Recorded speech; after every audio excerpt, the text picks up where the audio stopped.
nanti dapat dikoreksi.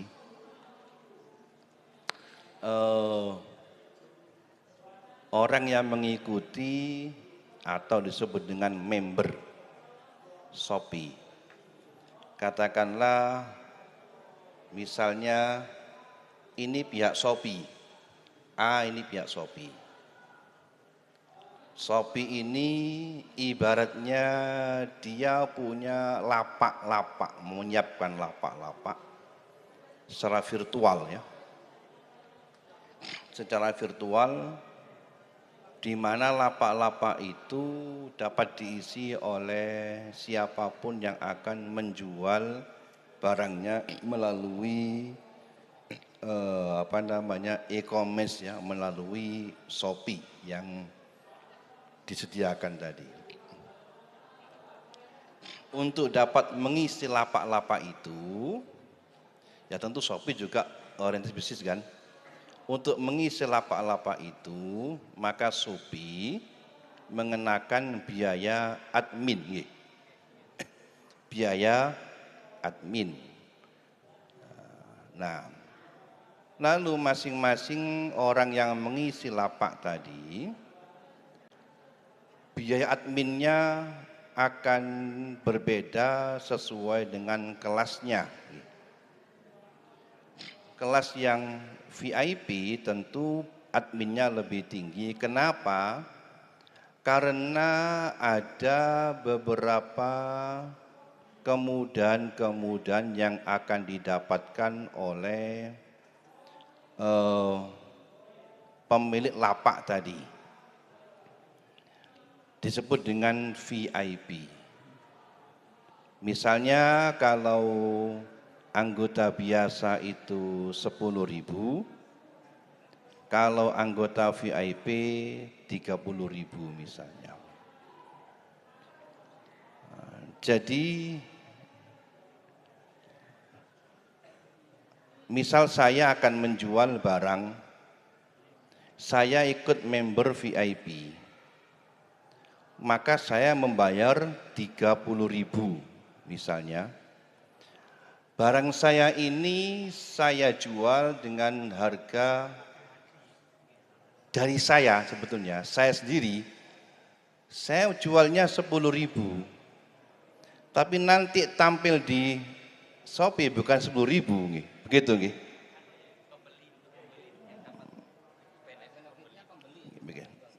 Maksud saya begini, ya paham saya, paham. Saya ulangi lagi.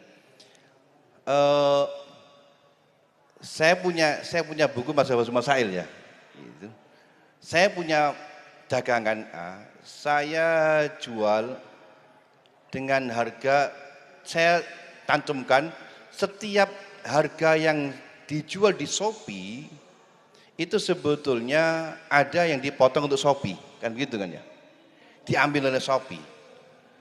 Maka kalau saya mendapat ada potongan harga, itu sebetulnya yang diterima oleh pembeli, penjual tidak berbeda. Nikmati bunga cair setiap hari di Cbank. Bunga sampai dengan 6%. Lebih untung di Cbank. Yuk download app. Shopee ngurangi pendapatannya. Kalau VIP, kalau tidak VIP, makanya bayari larangan. Kan begitu kan? Kalau tidak VIP 10.000, kalau VIP 30.000. Tapi 30.000 itu lalu saya potongan. Jadi sebetulnya bagi penjual itu adalah bedanya. Yang didapatkan penjual itu nggak beda. Makanya yang beda itu bahwa Shopee ini ngurangi badi ini, ngurangi pemotongan dari itu. Kan begitu kan? Dengan begitu dapat dipahami bahwa potongan harga itu hakikatnya bukan dari penjual, kan gitu kan? Tapi Shopee memotong keuntungannya, jelas nggih?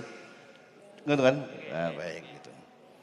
Dengan demikian sesungguhnya dapat dipahami bahwa ini sama dengan ongkir itu juga bagian daripada urusan Shopee dengan pihak bagian ngirim itu ekspedisi.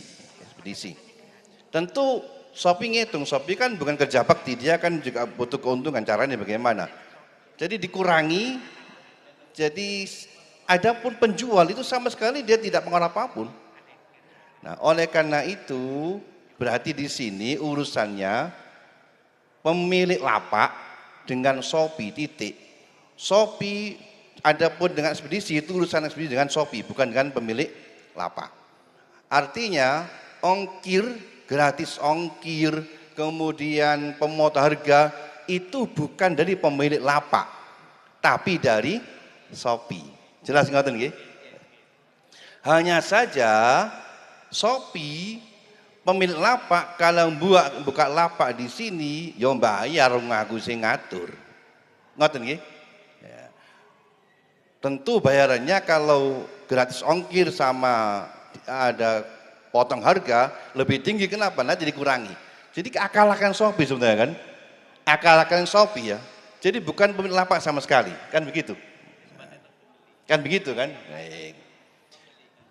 Nggak, maksud saya yang apapun tadi keuntungan ke Shopee semuanya. Pemilik lapak nggak pengen apapun kan? Ya, pemilik lapak sekali. Jadi lapak itu hanya kalau sama Shopee ditinggikan lalu dikurangi itu bisa menarik pembeli untuk membeli, kan begitu kan? Jadi pintu Shopee untuk bagaimana mereka kan begitu kan? Baik, itu tujuan utamanya. Ujung-ujungnya begitu ujung-ujungnya. Jadi dengan cara itu membuat orang untuk lebih mudah menarik membeli. Baik, begitu guys gambarannya. Baik. Berikutnya tadi baik saya sudah memahami gambarannya. Kemudian tadi ada pendekatan dukhul hammam. Begini, masalah dukhul hammam ini masalah mustasnayat. Ceritanya itu. Dukhul hammam ini biujrotin itu sudah berlaku qoblat tasyrik. Itu tradisi di Romawi yang sudah berlaku sebelum Nabi diutus. Lalu kemudian sampai ke Madinah. Masih pada zaman Nabi itu sudah berlaku dukhul hammam bi ujrotin. Sampai pada masa sahabat, misalnya kita ceritanya ada cerita tentang Umar bin Abdul Aziz yang malam hari junub lalu beliau tidak kehabisan air panas di rumahnya, dia masuk ke hammam karena tidak punya uang, ngutang dulu. Lah para ulama tidak berani untuk tidak mensahkan. Kenapa? Sahabat, tabi'in semua tidak ada ingkar. Yang jelas ini tidak boleh dilarang karena sudah ada pada zaman tasyrik, sahabat, tabi'in tidak ada yang berani, tidak ada yang ingkar. Lah fuqaha bingung. Lek terus gak apa-apa akad opo ini. Secara kias itu tidak cocok. Kenapa? Al-kiasnya kalau mu'awadhu itu bisa mu'awadhu dengan ain atau manfaat. Dua-duanya kaidah mu'awadhu harus maklum. Itu kaidah mu'awadhu. Manfaat pun harus maklum, ain juga harus maklum. Cara maklumnya beda. Kalau manfaat bidopti, kalau ain bisa dengan bisiki sifati, kalau itu zimmah, kalau ain dengan melihat pada bendanya, tapi kalau manfaat atau dian dengan bidopti. Nah, ini gak cocok. Diarani ijaro cukup banyu, diarani bek ya banyu itu gak jelas. Al-qiyas menuntut tidak sah. Maka ulama ada dua beda. Pendapat pertama mengatakan ini mustasnayat, macam-macam. Pendapat kedua dicarikan cara supaya sah. Ketemulah Syekh Ibn Qasim ya, Ibn Qasim itu. Ibn Qasim al-Abadi punya pendekatan berbeda. Kata Ibn Qasim ini bukan mustasnayat ini. Ini bukan ijaroh. Pendapat lain mengatakan ijaroh mustasnayat. Ini bukan syahid, ini bukan ijaroh, ini adalah izin dengan dimuqabalai iwat. Jadi yang dibayar itu bukan fi muqabalatil ain, juga bukan fi muqabalatil manfaat, tapi fi muqabalati izin. Apakah boleh? Boleh. Satu contoh diantaranya sebagai perbandingannya di Isatul Rafiq kalau nggak salah, bahkan kalau ada orang punya salah hakul adami, di dalam satu taubat hakul adami itu harus minta maaf sama yang punya hak. Bagaimana kalau yang punya hak itu gelem nyepuro tapi biiwadin, boleh ngambil iwad. Kon tak sepuro tapi bayar sami ini, boleh enggak apa-apa. Oleh karena itu, ini bukan ijaroh. Karena kalau pakai ijaroh mesti mentok nanti itu. Kena ini, sehingga ulama mustasnayat. Yang paling enak pendekatan Ibn Qasim Al-Abadi. Ibn Qasim mengatakan ini fi muqabalatil idzin. Karena fi muqabalatil idzin maka lebih luas. Bukan fi muqabalatil manfaat, juga bukan fi muqabalatil ainnya, sehingga lebih luas. Persyaratan harus yang maklumnya mundobit sudah tidak berlaku sudah. Karena idzin. Nah, gelem misalnya begini, saya punya rumah, ada orang masuk, tolong izinkan saya masuk rumah kamu, tidak izin kamu. Tapi lakukan ke SC tak izini, kan boleh. Ada orang masuk rumah, nggak apa-apa, nggak izini, kan tak izini kan, izini. Saya mau masuk rumah sampeyan, boleh nggak? Maaf, nggak tak izini sampeyan masuk rumah saya. Tapi lek sampeyan kei duit 10.000 tak izini kon mlebu omahku. Dikasih boleh fi muqabalatil izin. Maka kapanpun dia boleh masuk dengan izin saya tadi itu. Saya paham ya? Nah, hammam itu seperti itu, hammam itu. Seperti hammam itu. Jadi ini lebih luas, lebih muasa lagi. Nah, kira-kira kalau menggunakan pendekatan itu ya, secara umum setiap orang yang masuk lapaknya di Shopee itu mesti diizin dulu sama Shopee kan. Nah, daftar itu ada adminnya, bayar kan. Jadi sebetulnya bukan soal VIP tidak VIP, setiap orang yang masuk ke Shopee itu pasti bayar, betul kan? Iya benar. Oh enggak. Oh enggak. Berarti ada yang diizini majanan, ada diizini bi'iwadin. Nah, iwatnya berbeda-beda.